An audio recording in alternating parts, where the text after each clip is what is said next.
귀신도 모를 총선 결과, 귀신이 곡할 총선 결과. 네, 여러분 네이버 카페 여옥 대첩에도 많이 들어와서 회원으로 가입해 주시고요. 우리 보수의 정말 테마파크입니다. 기운 얻고 에너지 얻고 전략 얻으실 수 있습니다. 네, 그리고 구독, 그 다음에 멤버십 가입도 많이 해주세요. 노란 딱지 이겨내겠습니다. 자, 오늘부터 첫 번째 한 뉴스, 귀신도 모를 총선 결과. 어렵죠, 굉장히 여러분. 자, 오늘부터 이제 이 본격적인 선거 운동이 시작이 됩니다. 2주 동안의 선거 운동인데요. 이 나라의 운명을 여러분이 결정하시는 그 결단을 묻는, 제가 볼 때는 제가 이제까지 수많은 선거를 했지만 제일 중요한 선거다. 여러분께 이렇게 말씀을 드립니다. 그 다음에 이 우한 코로나 상태 속에서 치르는 깜깜이 선거다. 이렇게 말씀드릴 수 있습니다. 근데 이렇게 전국적인 판세를 보면은요, 꽤 간단하게 읽히는 선거이기도 합니다. 자, 민주당은 140석, 그 다음에 통합당은 130석을 내다보고 있다. 이러는데, 이거야말로 저는 주먹구구다. 이렇게 봅니다. 앞으로 2주 동안 여러분, 무슨 일이 일어날지 모릅니다. 그러니까 하루에도요, 뒤집어 엎어치기 이런 게 한 10대 번도 일어날 수 있는 선거입니다. 그러나 이제 전반적으로 볼 때 호남은 민주당의 텃밭이 될 겁니다. 그래서 민생당은 굿바이 하게 될 겁니다.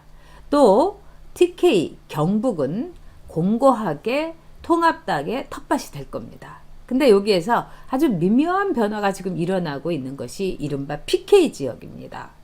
지금 제가 민주당에도 좀 많은 분이 있어서 물어봤는데 상당히 선전하고 있다는 겁니다. 그러니까 굉장히 우리가 예의 주시를 하고 조심해야 될 선거다. 이렇게 생각이 듭니다. 자, 어떤 점에서 그러냐. 여러분이 이제 이현주 그 의원이 그 박 대표의 측근이 말하자면 나의 불륜설, 보좌관하고의 불륜설을 퍼뜨렸다. 이러면서 남편하고 같이 이 박 대표 측근을 막 비난하는 선거운동을 했어요. 뭐 선거운동이라고 해야 되겠죠. 자, 이거는 어떻게 볼 수가 있느냐. 이현주 후보가 엄청 밀린다는 표시입니다. 그리고 PK가 흔들린다는 얘기입니다. 이현주 후보는 굉장히 억울할 겁니다. 왜냐하면은 이거는요, 재판에서 이미 아니다. 정말 이거는 황색 루머다. 이렇게 해서 끝난 얘기입니다. 근데 그런 거를 슬슬슬슬 퍼뜨리는 그 무리가 분명히 있는 거 아니겠습니까? 자, 그런데 선거에서 이런 식으로 네거티브에 대해서 막 또 호소하고 눈물 흘리고 이런 거는 뭐냐? 굉장히 지고 있다는 표시입니다. 그래서 이 PK 지역이 흔들릴 수 있다. 이렇게 볼 수 있고요. 그런데 어쨌든지 선거라는 거는요, 중원 싸움, 수도권 싸움입니다. 그래서 서울과 이른바 경기도의 수도권에서 얼만큼 선전하느냐가 일당을 가름하게 됩니다. 그런 점에서 서울의 49군데에서 30군데가 지금 누가 이길지 모르는 완전히 살얼음판 박빙의 승부처로 가고 있습니다. 자, 그렇다면은 이번 선거를 제가 모두 7가지의 말하자면은 이 요점 정리 7가지의 선거를 보는 시각, 또 이 선거의 특징을 제가 정리를 했습니다. 여러분께 들려드리도록 하겠습니다. 네.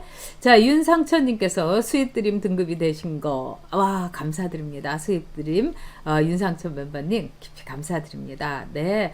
다들, 그렇죠. 이현주가 앞서는 여론조사도 있는데, 앞서는 여론조사, 이번은 여론조사도 굳이 이제 믿을 필요가 없는 거죠. 왜냐하면 선거라는 건 여러분, 참 이상합니다. 제가 선거 여러 번 치러봤으니까. 직접 대면을 하면서 알아야 되는데, 지금은요, 알 수가 없는 선거예요. 그러니까 유일하게 여론조사가 나오는데, 여러분도 여론조사 여러분한테도 몇 번 걸려왔는데, 이렇게 받으면은 뭐 내 나이가 어때서 이러면서 그쪽에서 찾다고 하지를 않나. 아니면은 저 역시 여론조사에 정말 그 쓸데없는 여론조사에 제가 시간 뺏기고 싶지 않아서 저는 아예 응대를 안 합니다. 그런 점에서 이 여론조사하고 상관없는 이 선거가 될 수 있다. 이렇게 볼 수가 있습니다. 자, 그러면은요, 이 모두 7가지의 이 하나의 시각으로 이번 선거를 규정을 하겠습니다. 제가 대충 첫 번째부터 요점 정리해 드립니다. 1번 롤러코스터 선거다. 2번 마스크 장막 선거다.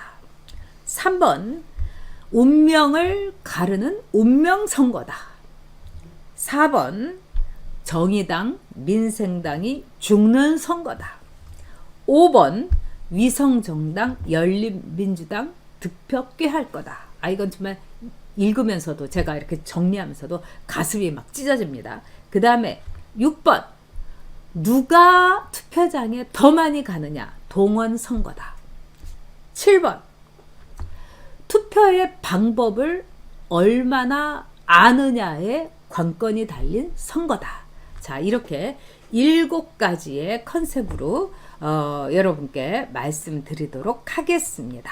자, 여러분께서도 이 7가지의 선거 어떻게 보실지 모르겠습니다. 네, 우리 맹호부대 멤버님 실시간 시청자 350명 좋아요 엄지척 네, 감사드립니다. 네, 자, 우리 오성영님께서 미통당 90, 민주당 140, 무소속 10 뭐 이렇게 얘기하셨는데 저는 그렇게는 보지는 않습니다만은 그렇죠. 정영금님 보수 여전사 네, 저도 꼭 우리 이현주가 뭐 다른 걸 떠나갖고 살아 들어오기를 바랍니다. 네, 박영민님, 네, 1위 1비, 천지사방 양치기 여론조사, 그렇죠.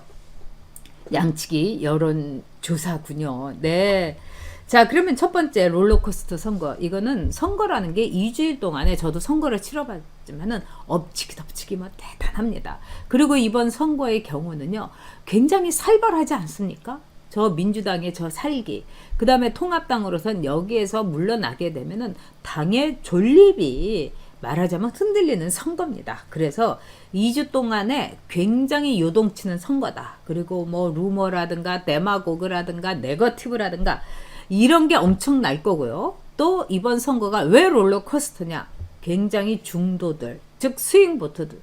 여기 갔다가 저기 갔다가 이럴 때는 좌파 찍다가 또 이러면은 우파 찍고 이런 스윙보터들이 엄청나게 많은 선거다 이겁니다. 그래서 내 마음 나도 몰라. 그래서 롤러코스터 선거가 될 것. 이래서 수도권 그 판세는 하루에도 10번씩 뒤집힐 수 있다. 그 다음에 두 번째는 마스크 장막 선거라는 겁니다.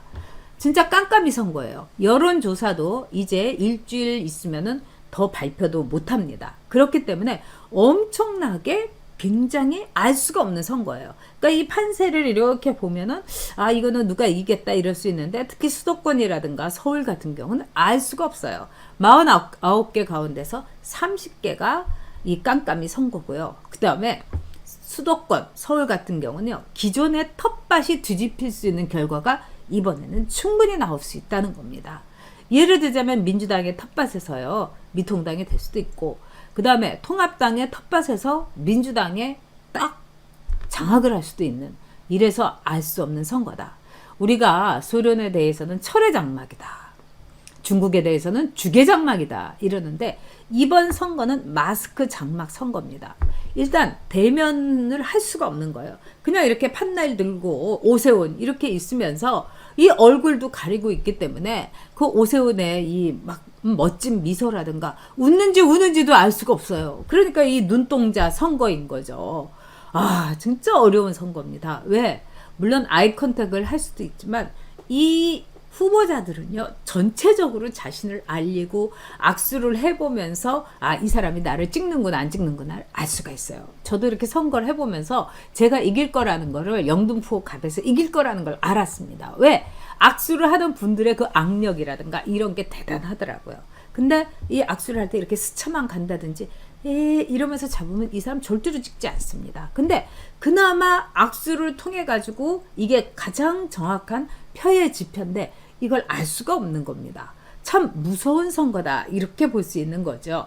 자, 루이스 정님께서 드림 멤버가 돼주셨습니다. 깊이 감사드립니다. 네, 그 다음에 세 번째, 즉 이번 선거는요 운명 선거다. 이 나라의 운명을 가르는 선거입니다. 자, 지금 종부세 이 맞은 분들은 김경란님께서 꼭 투표한다는데 맞습니다, 여러분. 소주성, 탈원전, 울산 부정선거, 그 다음에 윤석열, 이 모든 나라의 운명이 갈라지는 선거입니다. 즉 우리가 민주주의와 시장경제로 가느냐, 아니면 저 좌파들의 포퓰리즘으로 베네수엘라, 정말 문수엘라로 이렇게 가는 거냐, 이런 바로 그 운명을 가르는 선거입니다. 그래서 이제까지의 선거 중에서 가장 중요한 선거다. 우리가 친탁 반탁 뭐 여기에 대해서 이렇게 선거했는데 그거보다도 저는 더 중요한 선거다. 우리 아이들의 미래 운명을 가르는 선거다. 자, 그런 점에서요, 이 수도권 선거는 그동안 보수 정당은 무덤이다, 죽음이다 이렇게 얘기했지만 이번은 저는 그래도 좀 다를 거다. 왜? 이 통계로 말하자면 여론조사로 알 수 없는 바닥 민심이 분명히 있습니다. 그래서 통합당이 미션 임파서블에서 미션 파서블로 저는 갈 가능성 아직 충분히 있다, 이렇게 생각합니다. 그 다음에 네 번째, 자, 심상정 굿바이, 박지원 굿바이, 민생당 죽습니다, 정의당 죽습니다. 자, 이거 하나는 정말 뿌듯하네요. 자, 그렇게 선거 연동 비례 연동제 해가지고 열석을 한다 이러면서 짱구 굴리던 이번에 심상정도 가고 정의당도 갑니다. 왜? 사실은 이 진중권이 같은 이 순정 좌파들이 이번에 정의당에게 엄청 실망을 한 겁니다. 정의당은 이렇게 보면은요, 이 학력 수준이 지지자들, 즉 정의당에 이 당비를 내는 당원들이 이렇게 수준을 보면 다 대졸이고요, 대학원 박사들 너무 많아요. 이분들이 쓰라린 맛을 어떻게 보면 못 본 이상주의자들이 많은데, 이 사람들이 딱 보니까 이건 난 도저히 이 당은 내 당이 아니다, 내가 그동안 당비 낸 것도 아깝다, 이래서 썰물처럼 빠져나갔습니다. 그 다음에 심상정, 지금 굉장히 핫한 지역구 같습니다만 그 지역구에 사는 친구들이 이렇게 봤는데, 이 일산이란 데게 이 맘카페 많고, 그 다음에 굉장히 운동권이라든가 말하자면은 이 팬클럽 했던 그 팬클럽 했던 엄마들이 있어가지고 문바 클럽 하는 엄마들로 막 치환이 된 곳이다, 이런 얘기를 합니다만, 심상정 피로 현상이 있고 심상정이 아주 지역구 관리 못했다는 겁니다. 그렇기 때문에 심상정 끝나는 거죠. 그 다음에 박지원이도 목포에서 끝납니다, 여러분. 지금 아주 엄청 밀리고 있는데, 이 목포의 여론조사는 우리가 이제 그대로 믿어도 됩니다. 왜 그러냐? 이게 좌판이 우판이 문제가 아니라 목포는 항구다 이렇게 가는 거 아니겠습니까? 근데 이번에 완전히 박지원은 이제 끝난다. 그래서 심상정도 정의당도 굿바이, 박지원, 그 다음에 민생당도 민생당이 있었나? 이렇게 될 겁니다. 자, 다섯 번째, 자, 이 위성 정당이면서 열린민주당, 제가 보기에는 득표를 꽤 할 걸로 봅니다. 예를 들자면 이 선거 전략이 상당히 선명합니다. 즉 조국빠들이라든가 그 다음에 극렬 우파, 극렬 이 좌빨들을 이렇게 견인할 수 있는 그런 하나의 전략을 갖고 있습니다. 그리고 거기에 있는 사람들 다 문제 있는 사람들이죠. 근데 이 문제 있는 사람들을 조국 수호하듯이 수호해야겠다는 이 정신난간 사람들이 엄청 많다는 겁니다, 여러분. 그래서 근데 이제 문제는 이 열린민주당이 여러분 통합당에 아주 우환이 되겠죠. 왜냐하면 계속해서 더불어에 붙어가지고 더불어 기생당이 될 겁니다. 정말 기생충당이 될 거예요. 근데 문제는 뭐냐? 더불어민주당에도 이 사람들 굉장히 화근이 될 겁니다. 자, 김진애, 최강욱, 황희석, 기타 등등, 주진영이 벌써 주진영이 또 100만 원 주는 거에 대해서 이거는 나쁜 어쩌고 저쩌고 하면서 아주 이 자기 정말 속된 말로 꼴린 대로 가는 사람들이기 때문에 이 사람들이 말하자면 더불어민주당의 뒤통수를 굉장히 칠 가능성이 있습니다. 그럼에도 불구하고 꽤나 선전할 거라는 거, 이거 참 쓰라린 일입니다. 그런 점에서 미래 통합당을요, 이렇게 늘 제가 그런 얘기 했죠, 여러분들하고. 휴스케라든가 말하자면은 뭐 챔피언전이라든가 뭐 미스터 트롯이라든가 이런 식으로 해갖고 리그전을 할 필요가 있었지 않느냐. 이 보수들이 좋아하는 사람들을 쫙 놓고 이게 바로 일본식의 이제 비례 이 선거입니다. 그래서 내가 좋아하는 사람을 비례 선거라도 뽑는 겁니다. 예를 들면은 진짜 뭐 김혜령이 좋다. 그러면 김혜령을 뽑고 조수진이 좋다. 그러면 조수진 이름을 뽑는 거예요. 그래서 그 순서대로 득표수대로 1번, 2번이 정해지는 거예요. 그러니까 후보군을 한 10몇 명을 놓고 참 이런 식으로 미래에 한국당이 선수를 쳤어야 되는데 참 안타깝습니다. 자, 6번째는 어떤 진영이 투표장에 많이 가느냐가 이번에 관건이다. 누가 많이 가느냐입니다. 자, 그런 점에서 좀 우리가 적신호가 켜져 있으니까 바짝 긴장해야 되겠습니다. 이 좌파 애들은 80%가 반드시 투표한답니다. 81%. 근데 우리 우파, 보수 우파들은 72%가 무슨 일이 있어도 투표한답니다. 자, 지금 사실 투표율이라는 건 그렇게 높지 않을 수도 있습니다. 자가격리하는 사람들부터 시작을 해가지고요. 어르신들이 줄 서갖고 투표하고 이런 거 굉장히 예전하고 달리 어렵습니다. 그렇기 때문에 우리 우파들이 죽기 살기로 투표하러 가야 되는 겁니다. 누구를 붙이는 것도 중요하지만 여러분 누구를 꼭 떨어뜨려야 되겠다. 이거 굉장히 중요합니다. 그러니까 죽기 살기로 우파가 동원돼야 된다. 누가 많이 동원되느냐가 승패를 가른다 이겁니다. 그 다음에 7번째 어떻게 투표하는가. 그 투표 방식을 꼭 공유해야 된다. 저도 이렇게 보니까요. 이 종이가 뭐 50cm에 된 데다가 또 많은 분들이 도대체 이걸 어떻게 투표해야 되느냐 굉장히 어렵습니다. 그리고 이 번호 매김도 어렵고요. 근데 일단은 2판 3판 네? 이거부터 가르쳐 드리고 그 다음에 주변에 어머님들이라든가 또 생업에 너무 정신이 없어서 4월 15일이 투표일인지도 모르는 분들 많아요. 그거 뭐라고 할 수 없습니다. 모르는 게 죄가 아니에요. 문재인이 너무나 우리들을 못살게 굴었기 때문에 지금 먹고 사는 게 힘들어서 어디 신경을 쓸 수 있는 분들이 없어요. 그래서 그분들에게는 살금살금 다가가서 우리가 조금조금 말씀드려야 됩니다. 그리고 우리의 자식들, 우리의 어머니들 이렇게 꼭 말씀을 드려야 되는 거죠. 우파 동원. 그래서 여러분 7가지의 투표 방식 여러분들이 꼭 아셔야 됩니다.